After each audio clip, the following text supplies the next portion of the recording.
Dans le long chemin qui mène une nation vers son destin, il y a souvent des soubresauts, des épreuves, des larmes, du sang et des martyrs. Mais il y a toujours des moments clés de l'histoire où des hommes et des femmes qui, portés par je ne sais quelle inspiration, se dressent face au déferlement des événements, armés d'une conviction sans faille pour mener une bataille à l'issue improbable. Et souvent, les grandes inflexions du cours de l'histoire se décident selon les issues de telle bataille. Et en regardant cette poignée d'hommes et de femmes se dressant face à l'obscurantisme, pour en préserver leur foyer de lumière, on ne peut s'empêcher de se demander d'où peut venir cette force insoupçonnée qui les fait tenir face à la violence, à la calomnie, face aux attaques incessantes.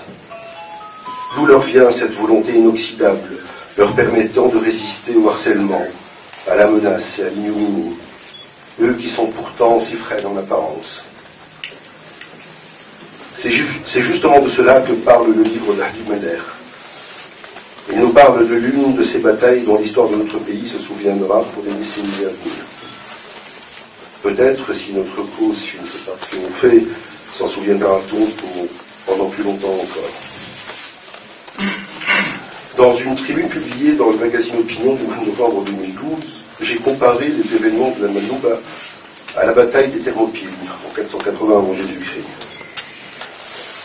Pendant cette bataille, Léonidas Ier de Sparte et 300 combattants ont longtemps résisté aux assauts de 500 000 Perses, en les retenant et en laissant ainsi le temps aux armées grecques de s'unir et de s'organiser d'organiser leur défense pour remporter la victoire un an plus tard face à Xerxès et son armée.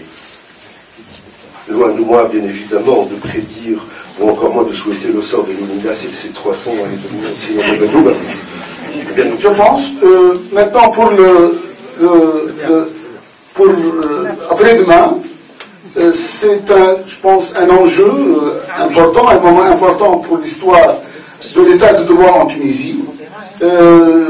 C'est-à-dire que je pense, je suis confiant, je peux le dire, je suis confiant parce que on a vu un procès, nous avons, c'est-à-dire tout le monde était, il y avait des avocats, il y avait tous ceux qui se sont solidarisés, aussi à un déroulement, nous avons vu que les avocats ont démonté, enfin, et ont pratiquement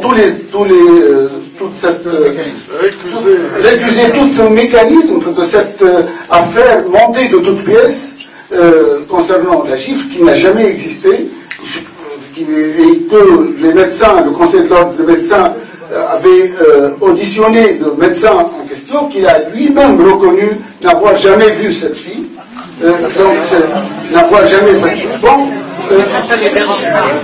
en tout cas, nous avons fait notre devoir. Nous croyons que l'indépendance de la magistrature est une vraie bataille. Elle est en train d'être menée. Avec des hauts et des bas. Donc, en toutes les batailles, nous avons mené la nôtre. Je suis confiant et je peux vous dire que justice sera rendue, non pas aux doyens, non pas aux enseignants, mais à l'université tunisienne.